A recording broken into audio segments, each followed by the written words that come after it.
Cerita Ande-Ande Lumut dari Jawa Timur. Suatu ketika, kerajaan Jenggala diserang oleh musuh.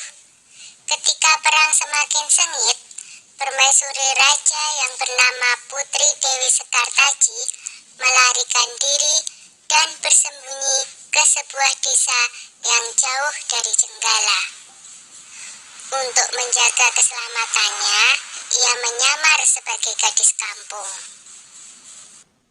Dewi Sekartaji tinggal di tempat Nyai Intan. Nyai Intan adalah seorang kaya yang mempunyai 3 putri, yaitu Kelenteng Abang, Kelenteng Ijo, dan Kelenteng Biru. Oleh Nyai Intan, Dewi Sekartaji diangkat anak dan diberi nama Kelenteng Kuning. Setelah keadaan di kerajaan Jenggala kembali tenang dan aman, sang pangeran mencari jejak istrinya.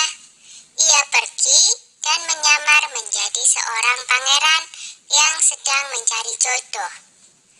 Panji Asmarabangun menyamar dengan nama Ande-Ande Lumut, lalu membuat sayembara. Dalam waktu singkat, berita sayembara itu tersebar jauh hingga ke desa si Kelenteng Kuning. Kelenteng Abang, Ijo, dan Biru mendengar kabar sayembara itu. Mereka sangat senang dan ingin mengikuti sayembara itu. Kita harus berhias agar terlihat cantik dan memikat sang pangeran, kata Kelenteng Abang. Benar sekali, kita akan memakai pakaian dan perhiasan yang paling bagus, kata Kelenteng Ijo. Hei Kelenteng Kuning, kamu tidak usah ikut sayembara ini, karena kamu tidak pantas mendapatkan pangeran. Lebih baik kamu mencuci baju di sungai, perintah Kelenteng Abang sinis. Ketika Kelenteng Kuning sedang mencuci di sungai, tiba-tiba seekor burung bangau datang menghampirinya. Anehnya, burung itu bisa berbicara dan kedua kakinya menggenggam sebuah cambuk. Wahai Tuan Putri, pergilah ke desa Dadapan mengikuti sayembara itu. Di sana Tuan Putri akan bertemu dengan Panji Asmarabangun. Bawalah cambuk ini, siapa tahu nanti dibutuhkan, ujar sang bangau sambil meletakkan cambuk itu di atas batu. Burung bangau itu lalu terbang ke angkasa dan menghilang sebelum Kelenteng Kuning menjawabnya. Kemudian Kelenteng Kuning kembali ke rumah dan berangkat menuju desa Dadapan. Sementara itu, di tepi sungai Bengawan Solo, ketiga saudara dan ibu angkatnya bingung karena harus menyeberangi sungai, tetapi tidak ada perahu. Bagaimana cara kita menyeberang, Bu? Tanya Kelenteng Ijo dan saudarinya. Lalu mereka melihat seekor kepiting raksasa.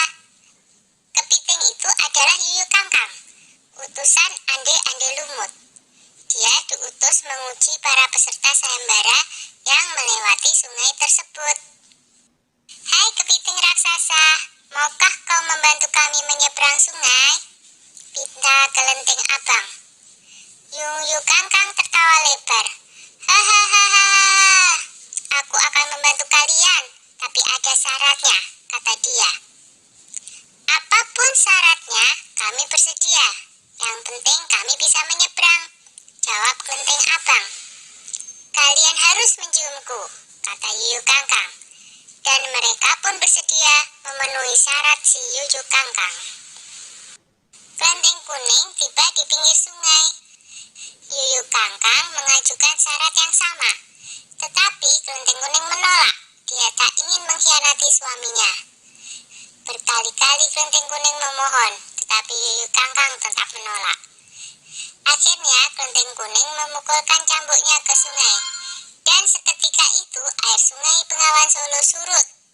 Melihat itu, Yuyu Kangkang ketakutan dan segera menyeberangkan Kelenteng Kuning, bahkan mengantarnya sampai ke desa Dadapan. Sayembara pun dimulai.